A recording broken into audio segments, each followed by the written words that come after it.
Whether you're a team of 1 or 1,000, Bo Digital can help make your marketing goals a reality. Let's be honest, most of us who run our own businesses need help in the marketing category. Either you have no clue what an algorithm is or you just don't have time to mess with it, Bo can help you with that. They offer an a la carte menu of marketing services where you can take what you need. It can be your website, your socials, newsletters, or even blogs. Bo can help you take some of it off your plate and free up time for you to focus more on the things that you love. I personally use Bo Digital in my own small business, and I love them and the team that they have and the knowledge that they possess is far beyond anything that I could do on my own. If you're looking to grow your business, you have to put a bow on it. You can reach out to them on their website, bowdigital.com, or on Facebook, BOWE digital.com. This is Jonathan Keith, and you are listening to Missing Midwest, a true crime podcast about those that have gone missing. Today's episode is about a young woman who went to the bathroom at a bar but never returned. There have been plenty of pieces of evidence that suggest foul play, but there have been no answers. Someone knows something.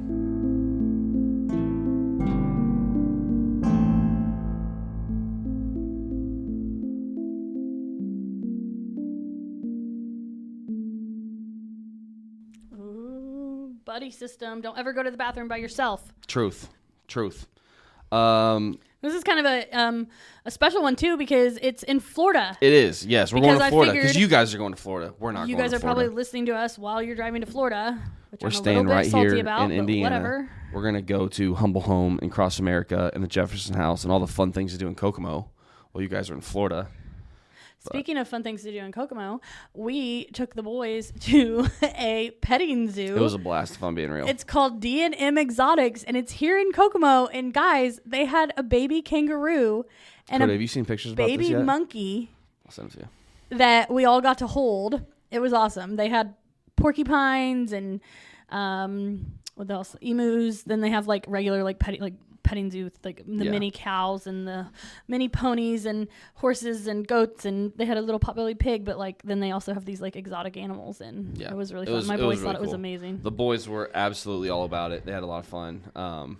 It was just cool to learn about those animals, but then also be able to pet them and touch them. And right here in Kokomo, so you right can do that. Kokomo. Yeah, if you're staying here. Yep. Anything Kokomo, else? just shout out to Kokomo in general right now. Over 2,000. At this point, we're actually like getting closer to 2,500 downloads just from Kokomo, just from the city of Kokomo. Yeah. So thank you guys if you're listening from Kokomo. Like, thank you for representing the home city. I had my baby shower a couple weeks ago, and I got gifts from like our friends that are listeners, like Stacy, Christine, Jenny. Somebody posted on the garage sale group that they were selling a changing table pad, and I still have baby things that I need, and I was like, I'll take this, she was selling it, and she was like, you can have it. I listen to your podcast. I love it. I was like, you don't have to do that, but thank you. Shout out. So Ashley Schrock, thank you very much for that, because that's one more thing I can mark on my list before this baby comes, which could be any freaking time. If it were up to me, it'd be yesterday, but that's why Johnny took over our murdered episode yesterday and our missing episode today, because I can't breathe. True. Literally cannot catch my breath. But we're getting there. I'm 34 weeks, and she's measuring 2 weeks ahead, and they're going to take me a week early because of gestational diabetes. And so I'm just fingers crossed that it happens soon, because I don't like being pregnant. I'm over it. Yeah, I feel bad for you every single day. I can do absolutely nothing. I feel fine. I had to stop working because I'm not supposed to be on my feet anymore. So. Yep, I'm trying to do everything I can to help you. But you've been doing so good. Thank you. I like making these episodes. So when it was like, I just need you to make that, I was like, done. Let's go. So we're gonna go ahead and dive into this episode. Like we mentioned earlier, I think we said earlier that we're going to Florida. Yeah, it's just a little special episode. Yeah. Yeah, a little out of the Midwest going down south because you all are going down south. And we thought, why not, if you're going to be in the car on your way to Florida, why not give you some freaky stuff about Florida to scare you so you don't have as much fun as exactly. Possibly could. We're trying to impinge and upon this one is specifically out to all of you that are going to be going to the bars in Florida. Don't be going to the bathroom by yourself. Facts. Ever. I didn't even know girls could go to the bathroom by themselves. I thought it was just you guys traveled in packs all the time and buddy system. Well, we do. This was, 1978, so it probably wasn't as clear. But now, nobody's going to the bathroom by themselves now. Yep. So is anybody going to Clearwater? That's where probably. We are going for this case. There's probably a lot of people going to Clearwater, and they just heard you say that, and they're like, oh, crap. Wait a minute. There's a bunch of people that are listening, and they say, wait a minute. Yeah. They're reconsidering their choices now. Hey, listen, I'm sure it's better than it was back in 1978. Hey, listen, this is a missing person episode in Florida, so if you're in Clearwater and you just get the urge to do a little detective work, go for it. We'll give you some landmarks while you're down there. You might Seriously, be able to look we're going around. to talk about some highways that I'm sure you're going to travel. Yeah. So right now, Clearwater has a population of 116,000. It only had 80,000 back in 1978. They currently have 3 This Dollar is important. Generals. This is important for you if you're traveling there. 3. They do have some. Yes. I would. I feel like it's not enough. No, it's not enough, but Google them before you get there so you know where they're I at. was going to say, Clearwater is an exciting 16 and a half hours south from here in Kokomo, where we have like $5 Generals. So you guys, good luck with your 3. Like, we're stocked up here. I'm sure it's like 25 degrees warmer down there, though, so you get that. So enjoy your spring break spoils. I'm going to enjoy my coffee here at Cross America and go to all those fun places here in Kokomo. Did you know the Jefferson House of Flowers has been a local Kokomo florist for almost 100 years? Our trained designers make beautiful arrangements for literally any occasion. You can send flowers for any reason. Birthdays, anniversaries, get well, congratulations. The list goes on. We make flowers for funerals, weddings, proposals, and even proms. Let's be honest. Receiving flowers, whether you're at home or at your work, it makes you feel special. You get butterflies and you feel loved, and that's what sending flowers is all about, the feeling that it creates. Call us at 765-452-8269 and let us create something special and send it out for you. Or you can stop in and see us at 4300 West, 100 North Kokomo. We always have a cooler full of flowers that are ready to go, as well as a boutique full of gifts. Shop local, support local, and send flowers. Patricia Elaine Action was 25 years old in 1978. Oh, she's cute. She is. She had been Patricia attending... Action? Yes. I think they called her Patty Action? Yeah. They did? I think her mom called her Patty. Ah, Patty Action. What a cool name. Now that I say that, it might have been Patsy. We'll double check that here because I know I wrote it in I like here. Patty. Patty Action. I'm sure somebody called her that. Yeah. She had been attending Stetson University in Central Florida. She actually had to drop out due to illness. Like, I think she had missed too many days because she was sick. She was going through a lot. Real quick fun fact about Stetson University. They're the Stetson University Hatters. And they are in the NCAA tournament for the first time ever. So by the time you're listening to this, yes. They're playing, So, I can't remember if it's Thursday like when or I do Friday. my bracket, Yes. I'm going to pick them. They're There you going all go. the way because we did a gee podcast whiz. on them. I don't know about all that. But yes, they made the tournament. By the time you're hearing this, they have either won or lost their first game. Oh my gosh. That's speaking to the future. One. They're going to win on my I bracket. said they've either won or lost. That's not speaking. Who are they playing? Oh, geez. They're playing the playing number the one number one team in the Yeah, in but the whole they're tournament. but their little number is a 16. It would be like the biggest and the Connecticut upset. little number is a 1, and that's an upset, and that happens. 1 versus 16 has only happened once ever. Purdue lost last year. That's That's year, the first time ever a number 1 is lost. Yeah, well, that doesn't mean it's happened. Second time ever? Was it really? I was. Man, what am I missing on my sports stats? Cody started listening to the Week 15 podcast, and he just knows them all now. He's What's on the it. Week 15 podcast? Oh, is that funny? You feel good about that? Gee whiz. Well, I will be picking the number 16 seeded Stetson Hatters over the number 1 Connecticut Huskies. You are officially not allowed to put any money on your brackets. You just all. watch. You get mad when my brackets do better than yours anyway, and that's It's how I never pick happened. things It's never happened, because ever. I know things about them. Moving and now on. I'm forever connected to the Stetson Hatters because of this case right here. I was waiting for a comment about the fact that their mascot are the Hatters. It's I like don't a know guy what with a hatter big is. sombrero. Is it really? It is. I don't think it's actually a sombrero, but it's like a huge hat. Well, you know, Anyways, moving on. deal. They're It's gonna like win. a big cowboy hat. Cody's looking it up. He's on the case. They're gonna win. It's not really a sombrero. you know I feel what's bad good about for saying you? a sombrero. It's not a sombrero. It Whatever that is. Kind of looks like a sombrero. No, it's just a huge cowboy hat. Okay. Well, All right.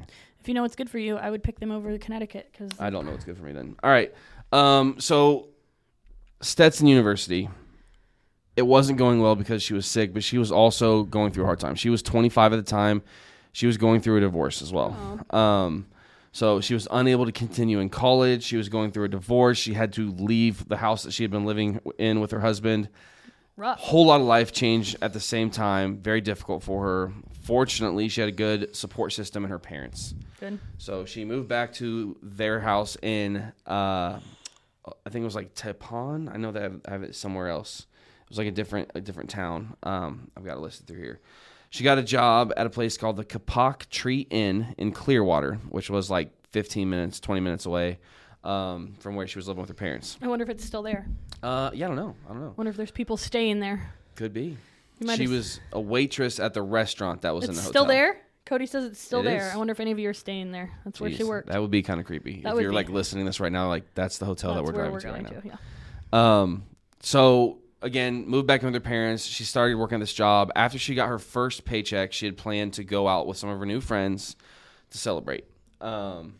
Geez. I was not picturing it being that cool. Cody looks like a nice hotel. It looks very nice. So like being a waitress would probably make good money at a place like that. Yeah, it looks like a really nice restaurant. Yeah. So good work, Patricia.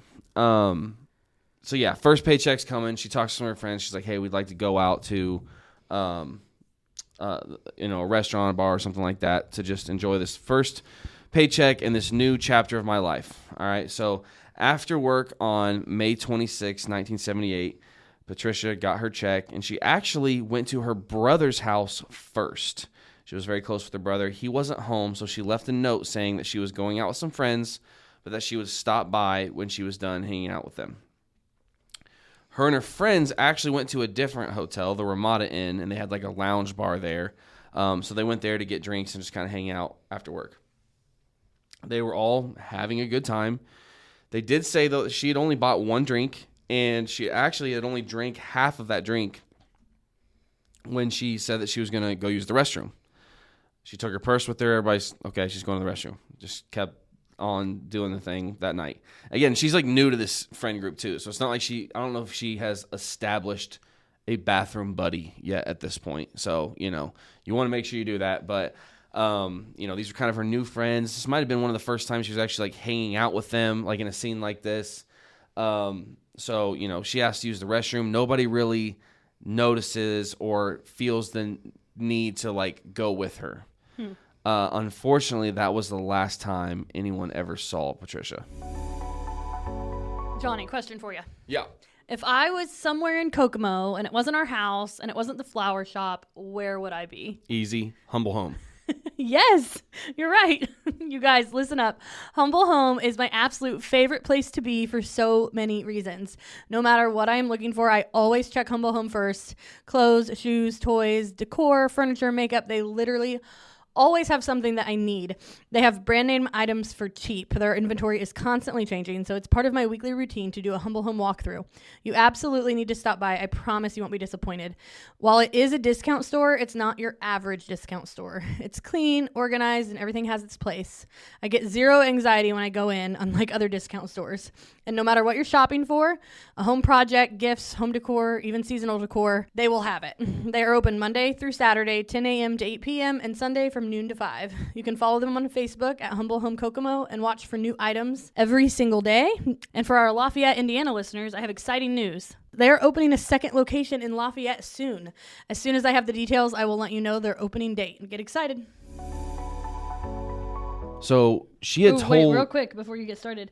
I just looked up the Kapok Tree Inn, and it was like the place to be. It was like a really, really cool restaurant. And they said it had like... I mean, it looks awesome on these pictures Cody's got. It said it had like multiple different dining rooms, and it was known for its like crazy landscape. Huge. Wow. The restaurant was like super popular, that they opened a whole bunch of other ones. But the original one was in Clearwater. But it says it closed in 1991, but you can still see the remaining fountains and landscaping at the Sam Ash store, which is 923 McMullen Booth Road in Clearwater. So if you're driving by, that is where Patricia worked. Wow. Pretty cool. I guess I'm like trained, like when I hear inn now, like I'm thinking INN. Small. Yeah, no, it was huge. Like that's huge. Yeah, they said it was like super cool, and it was known for having these like really elaborate fountains and landscaping. It just looked like... The pictures, it looks like really tropical and cool. Yeah. It seems like someplace that like thrived back in the day. That's what it said. I mean, they opened multiple locations based off the Clearwater one. That's cool. So, hopefully she was enjoying her job there. I know she'd only been there for, what'd you say, Cody? It was like 3 or 4 days, or like that was her first week. So, she had been living with her parents, and she had told them, hey, I'm going to go to work. I'm going to get my first check, and I'm going to go out with my friends. Like, don't wait up for me. Like, I'll be back super late. So, her parents did just that. They went to bed that night. they were very appreciative that their daughter was very consistent with letting them know what they were doing. They respected her privacy, but she respected the fact that they were letting her live there as well. So, you know, they were pretty much always aware what was happening, if they needed to wait up or what she was doing. So when they woke up the next morning and she was not there and there was no message or, you know, anything for them to assume she wouldn't be there, they were concerned. They immediately went to the place where she worked, the hotel that she was working in. And nobody there had any good. They talked to some of the employees, and they're like, yeah, we saw her last night. We talked to her last night. Like, she was there. But nobody had any good stories as to, like, oh, yeah, I remember her going to the bathroom. Or, oh, I remember her talking to this guy. Like, nobody knew everything. It was basically like she was there, and then we all went home. And, like, nobody ever really kept tabs on her. So it's like, that's tough. That's frustrating as a mom. But then again, it's like, you know, we've all been in friend groups. So there's like a new friend, and you're like not necessarily like accountable for that adult. You know what I mean? So it's like, yeah, that's Cody's friend. Like, what's up, guy? Like, and then I'm talking to my friends, you know, and it's kind of as the night goes on, you know, unless she's like inserting herself into conversations, she's probably, you know, people aren't going to remember. Kind of unnoticed. Yeah, it's easy to go unnoticed. So, you know, in a situation like this, that's really frustrating. The parents reported her missing that day after they didn't get any, like, clear guidance to where she could be. But, you know, at this point, I'm thinking the same thing you're thinking. Girl just got her first paycheck. She had freedom from her husband. She's out of college. A night out with the friends before starting a new life seems like a possible scenario. Yeah. I mean, like there's nothing to this point that says, like, you know, she's been tracked or anything crazy yet. It's just like a lot of life change. She gets her hands on some money and she's gone. Mm-hmm. Like, if those were the only details, it's kind of like one of those scenarios where, like, you know, here's where running away is always a possibility in a missing persons case. This is one where you're like, okay, you know, we're all kind of thinking it right now. And it's technically not a crime to run away. So it's like, it's a weird place to be in. However, all of that, you know, police were kind of thinking that as well. All of those, not accusations, I guess, but like assumptions. Yeah. All of those assumptions, possibilities, were put to rest 4 days later when they found her car.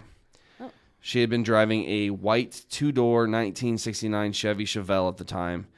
It was actually found outside of Tarpon Springs. That's where she grew up. That's where she went to high school. That's where her parents still live. She'd been living with her parents in Tarpon Springs.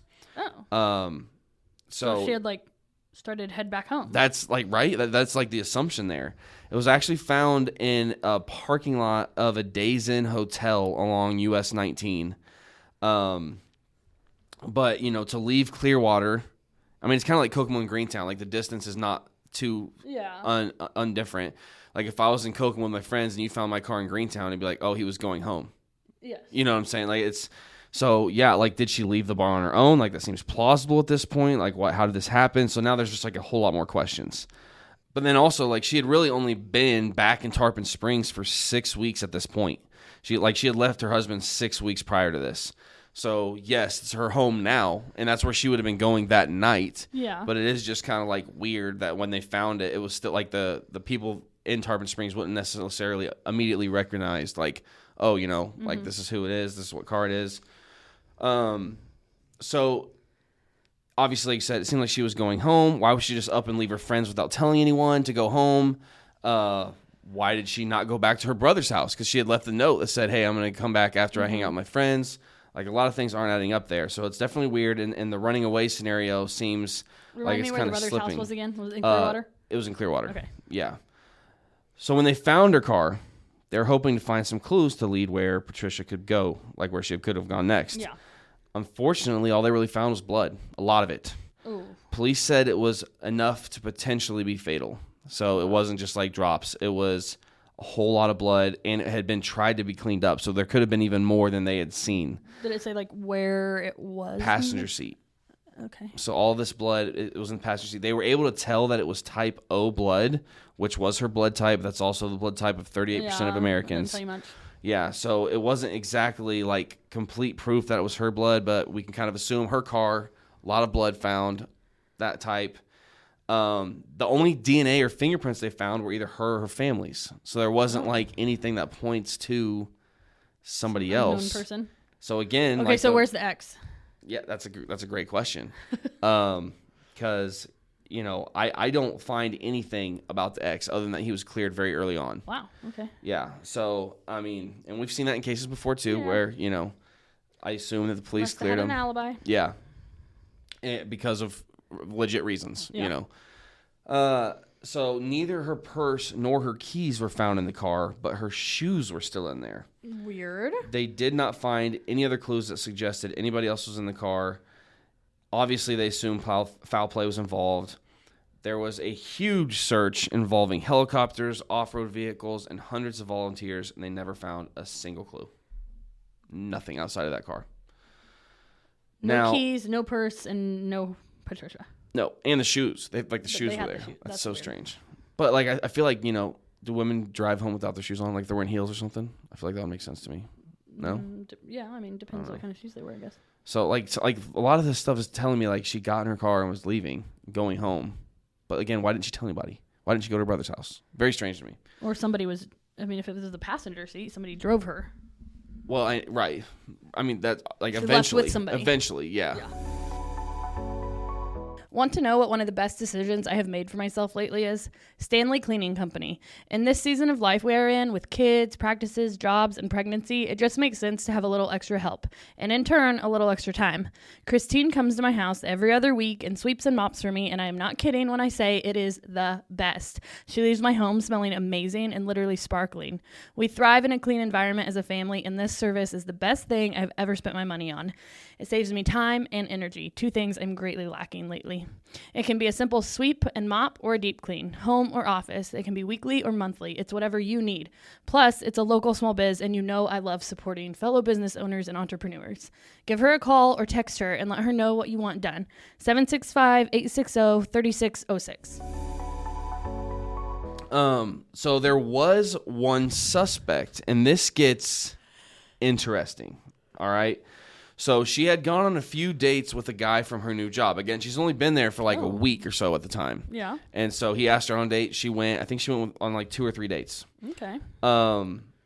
She was not into it and told him that, just 2 days before she went missing, she kind of said, hey, I'm going through a lot. Yeah. I'm just kind of, trying to do my own thing right now.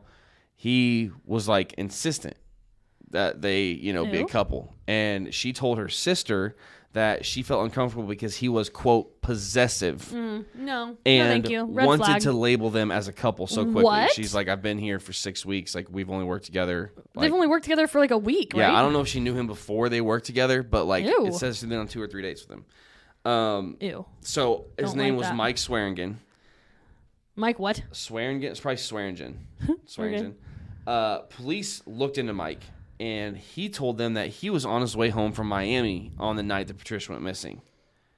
However, remember when I told you that her parents went to the hotel the next morning? Yeah.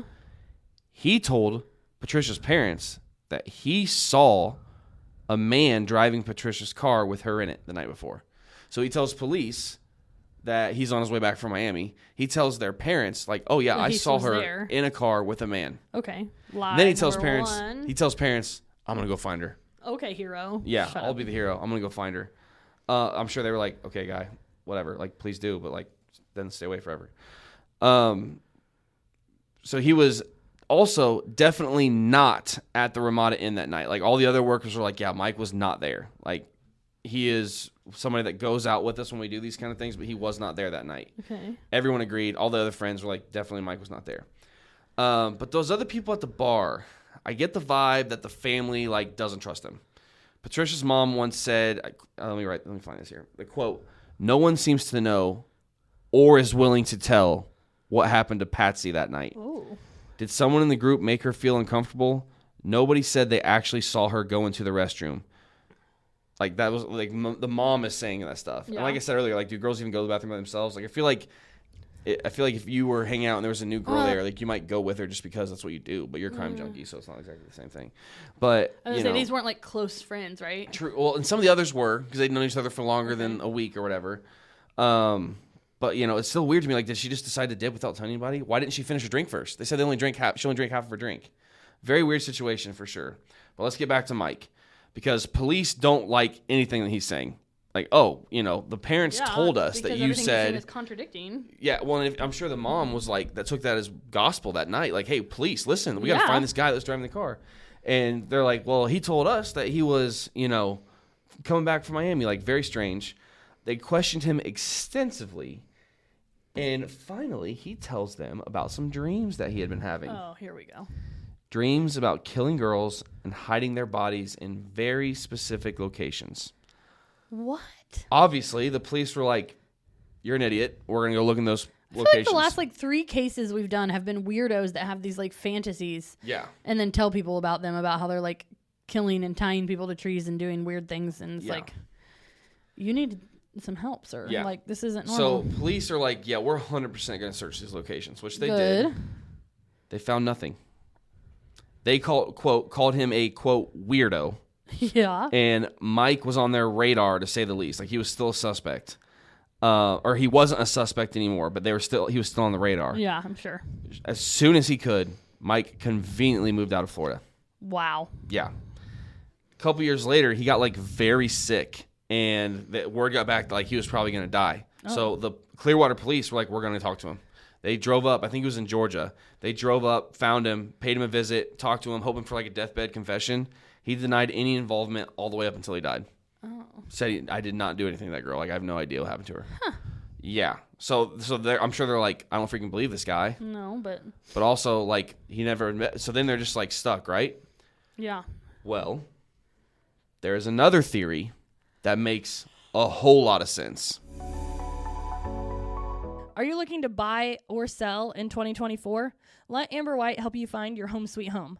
Amber is a local realtor to the Kokomo and Howard County area, and when I say she knows her stuff, she knows her stuff. When we decided to move closer to family, I literally messaged Amber and told her I wanted to sell my house, and then later I want to buy this house, and she made it all happen. Buying and selling is such an overwhelming process, but Amber seriously took care of every single step and eliminated all the stress for us. Her knowledge was invaluable, and while I say I never want to move again, I know exactly who to call if we decide to. Follow her on Facebook at Amber White, Realtor /broker with Carrie Gruhl and Associates, or you can give her a call at 765-865-1118. I don't think this guy was ever listed as an official suspect, but it's a very plausible theory, all right? James Delano Winkles. Ever heard the name? No.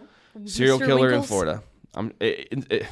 I'm sure he probably just missed Bundy and those guys at the Florida State Prison because he's on his way there. Probably. In 1983, Winkles abducted a woman, Donna, I want to say her name right, Maltby. Mm-hmm. Donna Maltby, she was able to escape. He had kidnapped her. She was able to escape. Goes and tells the police. He was arrested. When they searched his van, they found an abduction kit. And that his doors had been modified so they could not be opened from the inside. See? What did I just say? My mom and sister went on vacation to Florida without me. Rude. And they called and said that they were waiting on their Uber. And I was like, make sure the doors work from the inside before you get in. And they were like, why? And I was like, have you never listened to my podcast ever? This is why. Well, Winkles here had modified his van for that reason. Obviously, this Miss Maltby was not his first abduction that he'd ever done. So obviously, he ends up getting life in prison. So back at the Florida State Prison, when he admitting to killing 2 other women. So questioning about all these cases, and he's like, "Yeah, Margot Delamont in 1981 and Elizabeth Graham in 1980." Reminder: Patricia went missing in 1978. All right. Investigators were pretty confident that this guy also killed a woman named Cynthia Clements. He denied any allegations about that one. But all 3 of these women were in their early 20s. Since Cynthia was actually 19, I mean, sometimes that makes the same sense to me, all 3 of these women, brand new to their jobs. Had only been there for a month or less. Weird coincidence. Yeah. They were all abducted either at their job or shortly after they left their job. Well, how did he, Was it a coincidence, or was he like watching for women, or like that's weird? I don't believe in coincidences when it comes to that. In his confessions about Margot and Elizabeth, he said that he kept each one of them alive for 4 days to live out sexual fantasies, then killed them and buried them. Patricia's car was found 4 days after she went missing. Whoa. With a bunch of blood in it. The bodies of Margot and Elizabeth were found when they went searching for them. He told them exactly where to look. They went and looked there. They found him. However, he buried the heads separately. So, like, he would kill them, cut their heads off, bury the bodies one place, bury heads in a different place. They went and found the heads, too, exactly where he said. So, like, they're, like, 100% sure he killed and, like, these 2 women. Why is he confessing to these and then denying? Like, if he did it, you'd think he just confessed to all of it. But there was another case in 1981 where Barbara Barkley went missing from a Clearwater furniture store while working alone. Her car was also missing, which was later found on US 19 in the same exact intersection of the Ramada Inn where Patricia was last seen. Whoa. Yeah. Obviously, everyone suspects that Winkles was involved in that one, but after he had confessing to the other cases, he denied anything to do with Barkley. He denied any involvement in Patricia's case. I don't believe him. Those are some serious coincidences. Many coincidences. Like, he's for me. obviously abducting women in this time frame in Clearwater. He's taking their cars. He's getting them after work. They're new to their jobs. Like, too many coincidences. That's not one coincidence. That's not two. That's like 4 coincidences. And like, this is dark, but like, if he like is beheading these people, like that's a lot of blood. Oh yeah.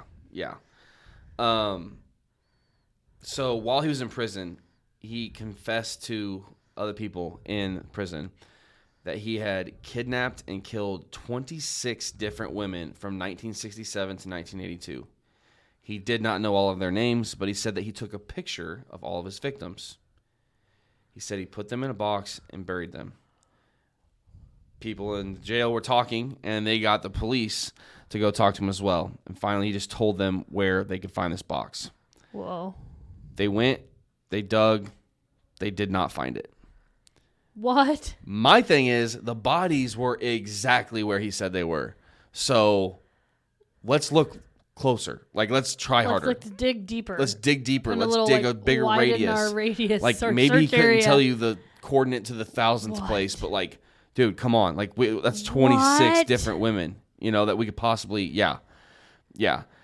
And then he told them crap. too, like, I killed 26 women, and they're all I got a picture of like, them. if you're on the beach this week, and but like, my thing is, like, can we get some, buried in the sand? But like, now we have different technologies, like ground penetrating radar. Like, let's just look. The whole county that he said that he buried it. Like, let's go find that. So he told the truth about them, and then he told the truth about this box. Like, I mean, even if only 10 of the pictures could lead to answers, like, that's 10 missing persons cases. Like, the person that finds this box can be like one of the best detectives ever in Florida, like solving all these cases. Like, come on now. To my knowledge, they have not yet applied modern technology to several pieces of this case, or at least, like possibly part of this case. Yeah. The blood samples that they can only tell was type O. I mean, I don't even know. Can we get more information now? Maybe not. Maybe not, since they had tried to clean it. But, like, can we not do more 2024 things to find out if that was for sure hers or not? The underwear collection, never tested against Patricia's DNA. Like, what if we tested all the underwear collection and you found her DNA? That would completely, definitively rule that he was in contact with her. At least I couldn't find that they did that. The box of trophies, let's freaking find that. Ground penetrating radar, take a closer look. Winkles also said that when he killed his victims, and he, took their head and he buried them elsewhere, just like he did with Margot and Elizabeth, they were usually like quite a distance away from each other, like not in the same woods. Like, it was like different places, like real weirdo. A jawbone was actually found in 2000. There was I'm going to get the jawbone in a minute. They also found a skull missing the whole jaw. So they found like the top part of the skull, and then in that's a different 2 separate people. Yeah. Okay. A different place, they found half of a jawbone. So they couldn't compare it to anybody's like dental records because it was like teeth were gone, just half of a jawbone. But the jawbone, want to know where that was found? Oh boy. The woods of somebody's property that was related to Patricia's ex-husband. What? All they could tell about the jawbone was that it was female. I could not find anywhere that if they ever tested it to see if it was Patricia's or what they can even do with that. But yeah. So they found a human jawbone on like her ex-husband's cousin's property or something like that? Yeah. Same last name. And it didn't go back the guy to has the same last name as her ex-husband. And they didn't go back to the husband? I can't find any. Listen to this. So since that's 2000 where they found that half jawbone. They would be able to They found the skull before 2000. Okay, none of those things were tested against Patricia's DNA. And I got to give a shout out here to let's see, where was it? Whereabouts Still Unknown. It's like a website. I don't know if you've ever seen it for any of our missing cases. Like one of the most detailed looks I've ever seen in like an article. Like the most information I've ever gotten from an article. I've used them before. Big time shout out. But like she writing this was like, what the heck? Like why have they not tested that DNA? Like there's nothing anywhere that says that if they've tested those bone parts to Patricia. In fact, the last log in Patricia's case file was in 1979. All these other things that have happened since then, they have not looked into it. So like Winkles here, he didn't get arrested until 1983. So all the stuff that came out about that, they never went and took that back to Patricia's case. They've never made any logs since 1979. That needs reopened. Yeah, I feel like this could be like on a T. This could be easily solved. Why haven't we tested it? I have no idea. I can't find those answers anywhere. I feel like there's just so many reasons to look this one up. It's been 46 years since Patricia went missing. Was it the husband? Was it the creepy guy she dated from work? Or the serial killer that was very active at the time she disappeared? And has tons of coincidences with locations. I mean, so many coincidences. Yikes. So if you happen to come across a little box with some pictures in it or any other information while you're down there in Clearwater for spring break-in in the warm weather, the Clearwater Police Department, if you might need it for any other reason, is 727-562-4080. Someone knows something. Take a friend with you to the bathroom. Have fun.